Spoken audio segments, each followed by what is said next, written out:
तो current affairs के अंतर्गत विश्व के प्रमुख देशों के प्रधानमंत्री और राष्ट्रपति, इसको लेकर के आगे बढ़ेंगे। यहाँ पर एक चीज़ मैं आपकी और स्पष्ट कर देता हूँ। देखिए यहाँ पे दो पद हैं, एक तो प्रधानमंत्री, एक तो राष्ट्रपति है। विश्व के जितने भी देश हैं सब में एक शासन प्रणाली अपनाई जाती है। कहीं पर संसदीय शासन प्रणाली है, कहीं पर अध्यक्षात्मक शासन प्रणाली है, कहीं पर अर्ध अध्यक्षात्मक शासन प्रणाली है। ये तीन प्रकार की शासन प्रणालियाँ होती हैं, ठीक है। अब इन तीन प्रकार की शासन प्रणालियों की अपनी अपनी विशेषता होती है। यदि हम बात करें कि संसदीय शासन प्रणाली जहाँ पर भी होगी वहाँ पर डिफैक्टो पावर प्रधानमंत्री के पास होती है, वास्तविक शक्ति किसके पास होगी? प्रधानमंत्री के पास, ठीक है। और जहाँ पर वहाँ पे राष्ट्रपति डी ज़ीरो होते हैं, नाम मात्र के प्रधान होंगे। जहाँ संसदीय शासन प्रणाली होगी, जैसे कि ब्रिटेन की बात करें तो ब्रिटेन में तो प्रधानमंत्री है और राजा है वहाँ पे, है ना। यदि ब्रिटेन की बात करें तो वहाँ पे प्रधानमंत्री है और राजा है। तो प्रधानमंत्री वहाँ पे डिफैक्टो पावर रखता है और जो राष्ट्रपति है वहाँ पे जो राजा है वो डी ज़ीरो पावर रखता है, मतलब नाम मात्र का प्रधान है वहाँ पे। तो यदि हम ब्रिटेन की बात करें, विश्व के प्रमुख देशों में ब्रिटेन की बात करें, ये एक तरीके से मैं आपको सभी राष्ट्राध्यक्षों के नाम बता रहा हूँ। तो हम यहाँ पे विश्व के एक तो होता है सरकार का प्रमुख, सरकार का प्रमुख, और दूसरा होता है राष्ट्र का प्रमुख। ये सब आपने मेरी पॉलिटी की क्लास पढ़ी है तो वहाँ पर ये सारी चीज़ें मैंने आपको बहुत अच्छे से समझा रखी हैं, है ना। तो जो सरकार का प्रमुख होता है दो ये है, ये अलग अलग व्यक्ति भी हो सकता है। संसदीय शासन प्रणाली पे आमतौर पे अलग ही होता है व्यक्ति, है ना। तो ये आमतौर पे प्रधानमंत्री होते हैं। जैसे हमारे देश में सरकार का प्रमुख प्रधानमंत्री हैं, हमारे देश में संसदीय शासन प्रणाली है। संसदीय शासन प्रणाली उत्तरदायित्व और नियंत्रण के सिद्धांत पे काम करती है ना।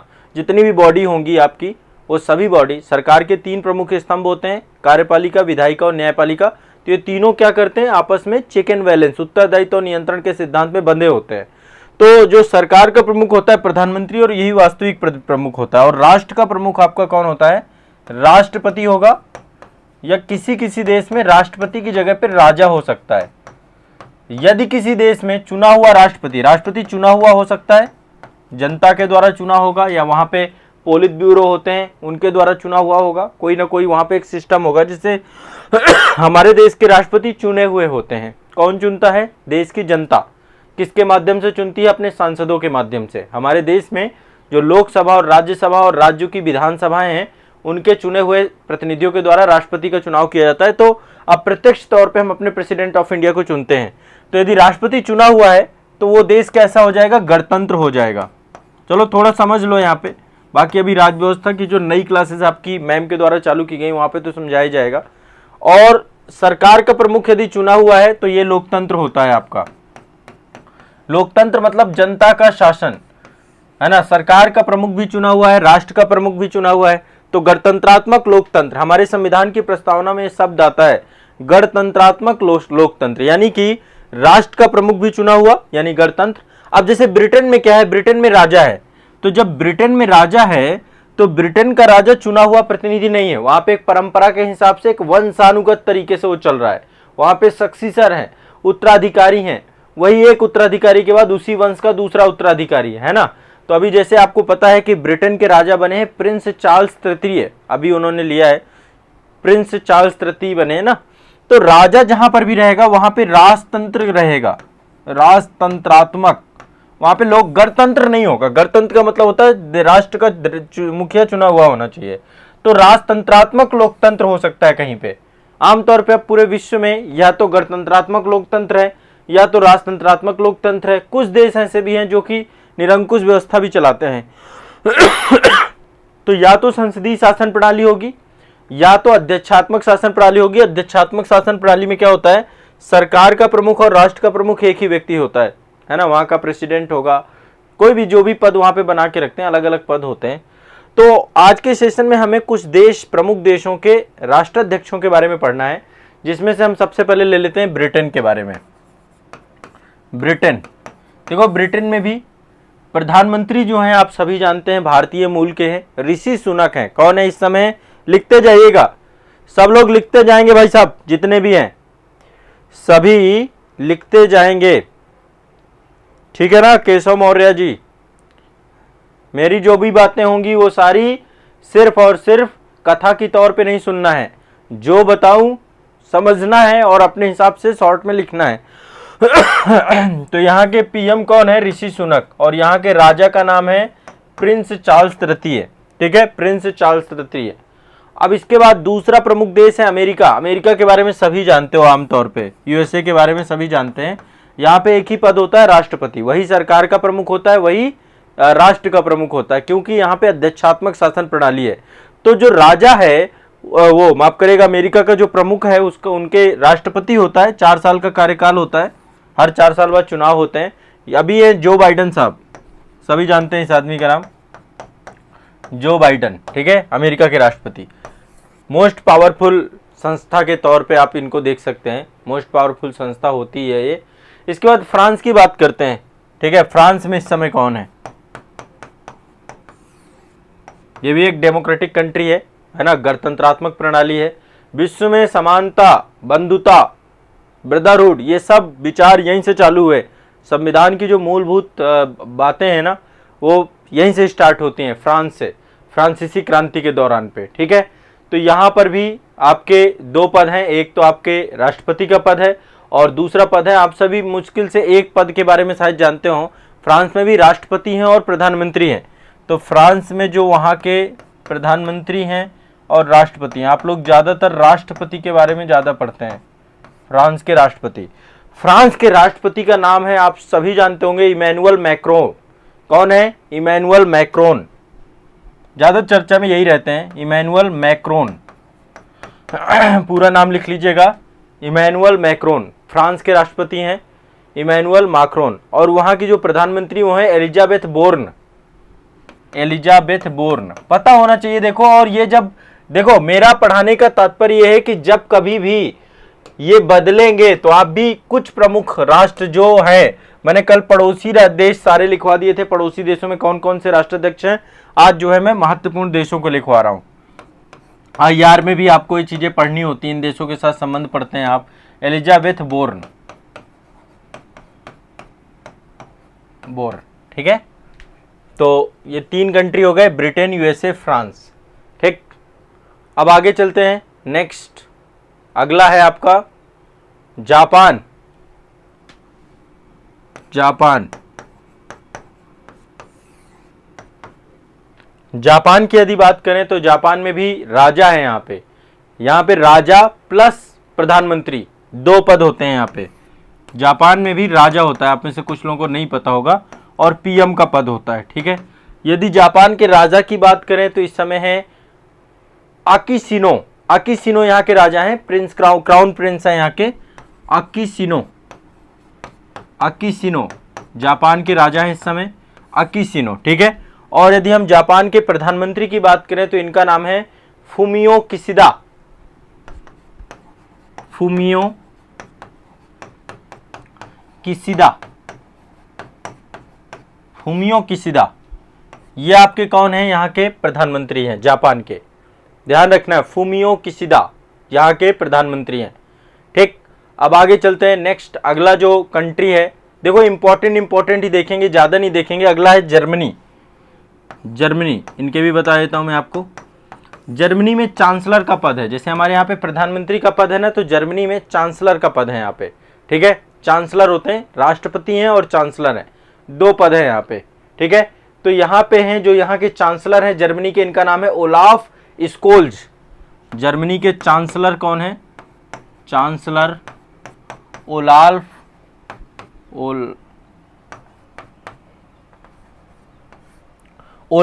स्कोल्ज। ओलाफ स्कोल्ज, स्कोल्ज, ये नाम याद कर लीजिए, ओलाफ स्कोल्ज। ये जर्मनी के चांसलर हैं। आमतौर पर अभी देखो G20 मीटिंग होगी तो सब आएंगे आपके। अभी G20 समिट है ना आपकी सितंबर में, तो सब भारत आएंगे जितने भी हैं। तो रफली एक आइडिया होना चाहिए आपका। अब यदि आप सोचें कि यहाँ के राष्ट्रपति के बारे में बताऊं तो यहाँ पे है फ्रैंक वाल्टर स्टेनमेयर। इधर पढ़ना इतनी जरूरत है नहीं, लेकिन तब भी आप याद रखिएगा, फ्रैंक वाल्टर ये है यहाँ पे, फ्रैंक वाल्टर। जर्मनी के बाद इजराइल, ये हमारा महत्वपूर्ण सहयोगी है इजराइल।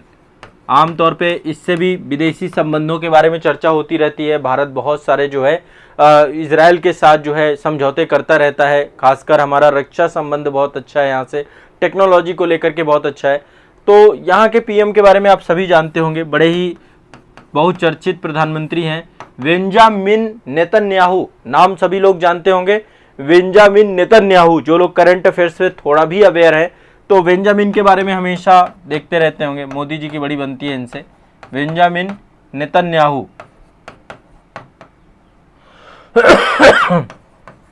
और लंबे समय से यहाँ के प्रधानमंत्री हैं बेंजामिन नेतन्याहू, ठीक है।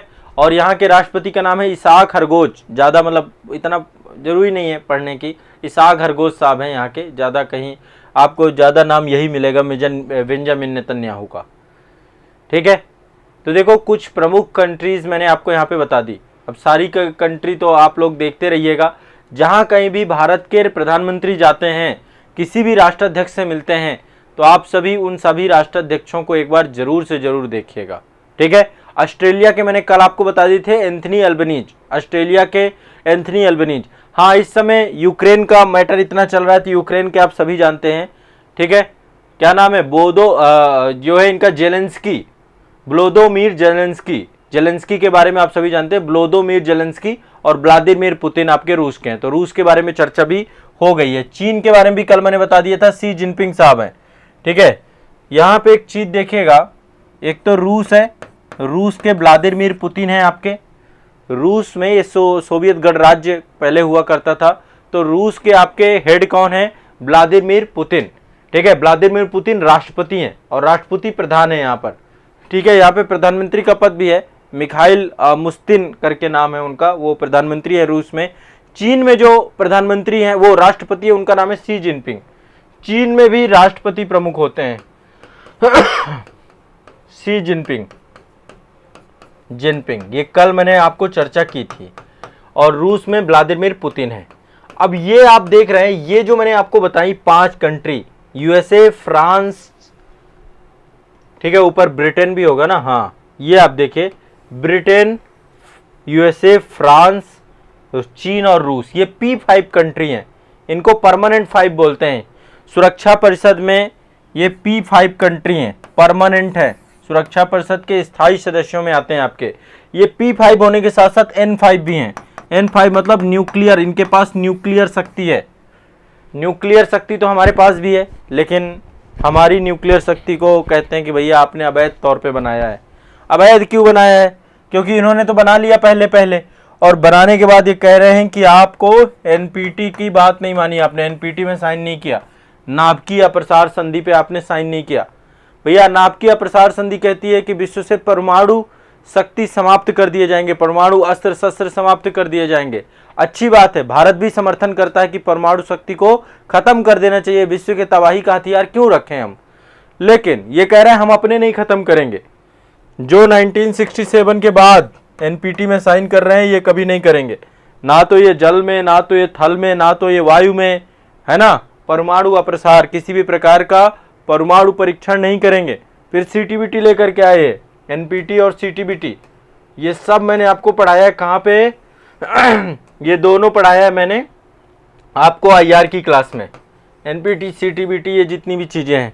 तो भारत जो है ये P5 कंट्रियों के दोगलापन के चक्कर में, और आज तक हमने जो है NPT में साइन नहीं किया है। हम एक न्यूक्लियर कंट्री के तौर पे, हम अकेले नहीं, हमारा पड़ोसी पाकिस्तान भी है और चीन भी है, दो तरफ से हम न्यूक्लियर पावर से घिरे हुए हैं। तो हमारे पास यदि न्यूक्लियर पावर नहीं रहेगी तो स्थिति क्या होगी आप सोचिए, ठीक है। चलिए, तो मुख्य देशों के कल की क्लास में बांग्लादेश, अफगानिस्तान, भूटान, पाकिस्तान, श्रीलंका, नेपाल, म्यांमार, इन सभी कंट्री के भी हेड ऑफ मैंने आपको पढ़ाए थे, बताए थे। तो एक तो ये हेड ऑफ की बातें हो गई। अब मैं आगे आप लोगों का काम रहेगा, आप लोगों को जिम्मेदारी देता हूं, कर लोगे कि नहीं कर लोगे, कि विश्व के अन्य जितने भी देश चर्चा में रहेंगे, जहां पे भारत के प्रधानमंत्री जाएंगे या वहां से कोई राष्ट्राध्यक्ष भारत आता है, आपको उनका नाम पता होना चाहिए। इतना काम कर लीजिएगा, ठीक है। वहां से नाम आपको पता होने चाहिए सभी को। मेरी ये इतनी आप लोगों से सभी से गुजारिश है। हाँ यार, मैं पढ़ाया है, कर लोगे ना ये काम, ठीक है। बहुत बेसिक चीज है, मतलब इतना पता होना चाहिए। देखो एक चीज तो ये कंप्लीट हो गई आपकी, मैंने इससे पहले आपको कैबिनेट मंत्रियों की सूची पढ़ाई थी। आपको पता होनी चाहिए भारत के कैबिनेट मंत्री कौन है, कौन हमारा शिक्षा मंत्री है, कौन हमारा उद्योग मंत्री है, कौन हमारे जो है विदेश मंत्री हैं, कौन हमारे कृषि और किसान कल्याण मंत्री है। ये लिस्ट भी पूरी हो चुकी है, लगभग लगभग सारे के सारे मैंने आपको बता दिए हैं। 2-3 और बचे हैं, 2-3 और बता देता हूँ। वो लिस्ट भी आपकी पूरी अपडेटेड होनी चाहिए। यदि करंट की क्लास में रेगुलर हैं तो मैंने अभी तक काफ़ी सारे बता दिए आपको जो हमारी कैबिनेट मंत्री है। देखो यहाँ पे एक छोटी सी चीज़ समझाता हूँ आपको। ये हमारी मंत्री परिषद है, आर्टिकल 74 और आर्टिकल 78, 2 आर्टिकल हैं, 74, 75 भी डाल देते हैं। ये आपकी मंत्री परिषद की बात करते हैं। किसकी बात करते हैं? मंत्री परिषद, ठीक है। कैबिनेट की बात नहीं है, मिनिस्ट्री ऑफ काउंसिल की बात है यहाँ पे। अब इसी के अंतर्गत कई प्रकार के मंत्री होते हैं। पहले प्रकार के मंत्री, दूसरे प्रकार के मंत्री, तीसरे प्रकार के मंत्री और सबसे शक्तिशाली मंत्री। सबसे शक्तिशाली मंत्री के जो पद हैं इनका नाम है मंत्रिमंडल। मंत्रिमंडल अलग है, इसी को इंग्लिश में कैबिनेट बोलते हैं। मंत्रिपरिषद में ही कैबिनेट आता है आपका, ये मिनिस्ट्री ऑफ काउंसिल है। तो जो कैबिनेट होता है आपका, कैबिनेट सबसे मोस्ट पावरफुल, जितने भी भारत के बड़े बड़े मंत्रालय हैं सभी मंत्रालयों के हेड ऑफ होते हैं कैबिनेट मंत्री, ठीक है। तो एक टाइप है आपका मंत्रिमंडल, दूसरा टाइप है राज्य मंत्री, राज्य मंत्री, तीसरा टाइप है आपका राज्य मंत्री स्वतंत्र प्रभार, राज्य मंत्री स्वतंत्र प्रभार, ठीक है, स्वतंत्र प्रभार। और चौथा प्रकार है उपमंत्री। जब से मोदी सरकार आई है इस सरकार के द्वारा उपमंत्री के पद के कॉन्सेप्ट को खत्म कर दिया गया है। तो अब 3 प्रकार के मंत्री आपके मिनिस्ट्री ऑफ काउंसिल में बसते हैं, मंत्रिमंडल, राज्य मंत्री और राज्य मंत्री स्वतंत्र प्रभार। ये मोस्ट पावरफुल बॉडी होती है। दूसरे नंबर पे राज्य मंत्री स्वतंत्र प्रभार, ठीक है, पहले नंबर पे ये, दूसरे नंबर पे ये और तीसरे नंबर पे राज्य मंत्री। आप 3 ही प्रकार के मंत्री आमतौर पे देखेंगे, ठीक है। बट आपको देखो कैबिनेट की लिस्ट आमतौर पे अपडेटेड आपके पास पता होनी चाहिए। रफली आप मान लो, मैं कह रहा हूँ एग्रीकल्चर पे कोई भी आंसर राइटिंग कर रहे हो, कुछ भी कर रहे हो, तो यदि आपको चर्चा में मान लो बीच बीच में कई बारी रिपोर्ट, कानून, कोई कमेंट कुछ भी आता है कृषि मंत्री का, तो वो कृषि मंत्री आपको पता होनी चाहिए कि नरेंद्र सिंह तोमर जी हैं इस समय। आइडिया एक को रफली आपके पास होनी चाहिए। कोई विदेश IR के बारे में तो एस जयशंकर साहब का चर्चा में आएगा, ठीक है। महिला विकास मंत्रालय की बात है तो स्मृति ईरानी जी हैं, उद्योग मंत्री की बात है तो पीयूष गोयल साहब हैं, शिक्षा मंत्री की बात है तो धर्मेंद्र प्रधान साहब हैं, संसदीय कार्य मंत्री की बात है तो प्रहलाद जोशी जी हैं। अब जैसे मानसून सत्र चला था तो प्रहलाद जोशी जी के बारे में आपको रफली पता होना चाहिए। नागरिक उड्डयन मंत्रालय की बात है ज्योतिरादित्य सिंधिया साहब है, ग्रामीण विकास की बात है तो गिरिराज सिंह है। तो एक रफली आइडिया मंत्रिमंडल की लिस्ट का आपको होना चाहिए, ठीक है। अभी तक मैंने सारी लिस्ट बनवा दी है पिछली क्लासेस में, ठीक है। अब वो आपका काम है, आप उनको रटें या अपडेट करते रहें। हाँ देखो, प्रधानमंत्री जी को बहुत सारे अवार्ड मिल चुके हैं अंतर्राष्ट्रीय स्तर पे, ठीक है। अभी बस नोबेल बचा है, बाकी लगभग सब ने दिए हैं, ठीक है। तो अब उसके बारे में कभी चर्चा करेंगे, वो सब लेंगे किसी करंट अफेयर्स की क्लास में, वो भी सारे पढ़ा दूंगा, टेंशन मत लो। अभी कुछ मंत्री बचे हुए हैं जो मैंने नहीं कराए, वो देख लीजिए। एक आपका मंत्रालय है संस्कृति एवं पर्यटन मंत्रालय, तो उसके भी हेड कौन है? कुछ मंत्री लिख लीजिए, संस्कृति एवं पर्यटन मंत्री, नाम लिख लीजिए इनका। इनका नाम है जी किशन रेड्डी, श्री जी किशन रेड्डी साहब हैं आपके। जी किशन रेड्डी आपके हैं संस्कृति एवं पर्यटन मंत्री, ठीक है। एक है आपका डेयरी, पशुपालन और मत्स्य पालन मंत्री, डेयरी, पशुपालन, ठीक है, और मत्स्य पालन, मतलब ये सारा आता है आपका, मत्स्य पालन इसी में आता है आपका, मत्स्य पालन। समझिए कितना इंपॉर्टेंट सेगमेंट है अर्थव्यवस्था का, डेयरी, पशुपालन, मत्स्य पालन, इसका एक प्रॉपर मंत्रालय है आपका। इसके जो हेड ऑफ हैं वो है पुरुषोत्तम रूपाला जी, नाम लिख लीजिए। इसके मंत्री हैं आपके पुरुषोत्तम रूपाला, ठीक है, पुरुषोत्तम रूपाला। इसके बाद है आपके भारी उद्योग एवं सार्वजनिक उद्यम मंत्री, भारी उद्योग जितने भी हमारे भारी उद्योग और सार्वजनिक उद्यम, जो हमारे पब्लिक सेक्टर अंडरटेकिंग है इतने सारे, एवं सार्वजनिक उद्यम मंत्री, इनका नाम क्या है? इनका नाम है महेंद्र सिंह पांडेय। महेंद्र सिंह पांडेय भारी उद्योग एवं सार्वजनिक उद्यम मंत्री हैं महेंद्र सिंह पांडेय जी। महेंद्र सिंह पांडेय जी, ठीक है। ये एक मंत्री हमारे हैं। एक है पर्यावरण मंत्री, पर्यावरण जलवायु इससे जुड़े हुए पर्यावरण, ठीक है। पूरा पर्यावरण मंत्री लिख लो या फिर पर्यावरण मंत्री वन एवं जलवायु मंत्री पूरा नाम आता है। ये भूपेंद्र यादव जी, श्री भूपेंद्र यादव, भूपेंद्र यादव, ठीक है। बाकी देखो लिस्ट मैंने लगभग आपको पढ़ा चुका हूं। पृथ्वी विज्ञान मंत्री किरण रिजिजू साहब हो चुका है। स्वास्थ्य मंत्री मैंने बताए थे मनसुख मंडाविया जी हैं, ठीक है। पेट्रोलियम मंत्री आपके कौन है इस समय? हरदीप सिंह पुरी, पेट्रोलियम मंत्रालय इनके पास है, श्री हरदीप सिंह पुरी, हरदीप सिंह पुरी, ठीक बा। काफी हो गए आपके, ठीक है, कोई दिक्कत नहीं है।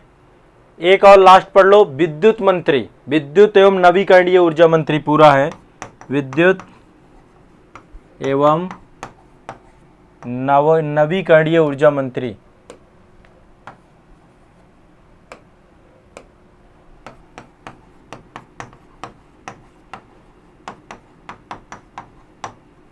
ऊर्जा मंत्री,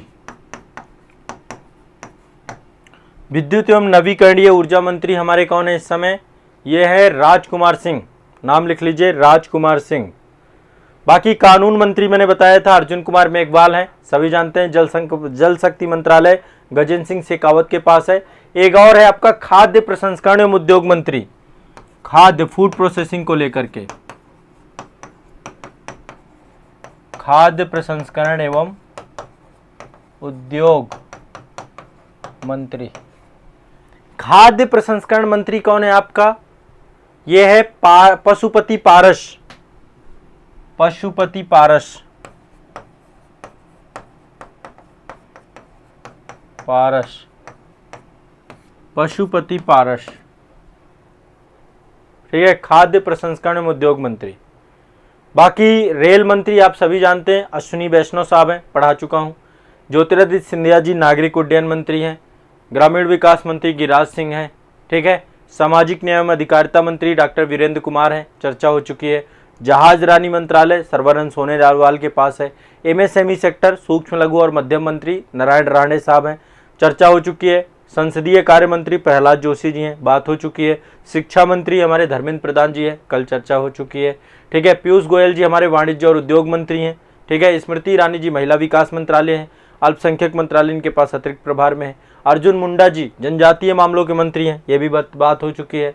वित्त मंत्री हमारी निर्मला सीतारमण है, ठीक है। गृह मंत्री और सहकारिता मंत्री अमित शाह जी हैं और रक्षा मंत्री राजनाथ सिंह जी हैं और प्रधानमंत्री नरेंद्र मोदी जी हैं। तो ये पूरी लिस्ट आपकी ये भी कंप्लीट होती है, ठीक है। अब ये आपका काम है कि जैसे ही मंत्रालय बदले तो आप उस लिस्ट को पूरा कर लेंगे। बताएं भाई, ये लिस्ट भी कंप्लीट हो गई, पूरी करवाई है, एक एक करवाई आप लोग को, पूरी करवा दी है ना सारी की सारी। अब देखो करंट अफेयर्स को लेकर जो हमारा फैक्चुअल टाइप में बहुत लंबे टाइम पीरियड से नवीनतम कौन क्या है ये सब हम पढ़ा रहे थे, ये लगभग आपके हो गए हैं। अब बाकी की लिस्ट कोई भी चर्चा में आती है, कोई भी नियुक्ति आती है राष्ट्रीय अंतर्राष्ट्रीय, आप कृपया करके उसको अपने नोट्स में अपडेट करेंगे, ये मैं आपको, बाकी मेरे भी संज्ञान में जो भी आएगा मैं आपको क्लास में पढ़ा दूंगा, आप बिल्कुल निश्चिंत रहिए। मेरे संज्ञान में भी चीज़ें जैसे ही कोई आएंगी मैं भी पढ़ा दूंगा, बट आप भी उतने ही अवेयर रहिएगा क्योंकि मैं पर्सन इन न्यूज़ टाइप की खबरें बहुत कम पढ़ाता हूँ। इस बार मैंने थोड़ा सा मन लगा के आपको 5-6 क्लासेज आपकी ले ली, तो इसमें मैंने सब कुछ पढ़ाया आपको, शुरू से संवैधानिक पद जितने भी थे हमारे वो सारे पढ़ा दिए। 5-6 अभी जो लोग पहली क्लास ले रहे हैं, आज फर्स्ट टाइम जुड़े हैं, यदि आप पिछली 5-6 क्लासेस देखेंगे तो मैंने भारत के सारे जितने भी संवैधानिक पद होते हैं, जितनी भी बड़ी बड़ी संस्थाएं भारत सरकार की, उन सबके हेड ऑफ मैंने पढ़ाए पूरे के पूरे जो इम्पोर्टेंट थे। अब सब तो पढ़ा पाना ठीक नहीं है ना, तो कल करंट अफेयर सब आगे पढ़ेंगे। डेली देखो मैं इतना ही टॉपिक पढ़ाता हूँ, ज़्यादा टॉपिक आपको पढ़ाएंगे नहीं। अब कल नेक्स्ट अगला जो है सेशन रहेगा करंट अफेयर्स। बस जितना करा रहा हूँ उतना याद करते रहिए। एक समय ऐसा आएगा कि आपके अंदर वो एनर्जी होगी कि आप भी कहेंगे कि सर क्या करवा दिया आपने। करंट अफेयर्स को लेकर आपके अंदर डर लगभग समाप्त हो जाना चाहिए। जब तक मैं हूँ करंट अफेयर्स को लेकर कोई डर नहीं होना चाहिए आपका, ठीक है। अब करंट अफेयर्स क्लास रेगुलर होगी, टाइम आपका तय हो चुका है और इसी समय पे आपको रेगुलर कंटिन्यूअस करना है ना। और याद करना, जितना पढ़ाता जाऊँ उसे याद करते जाइए।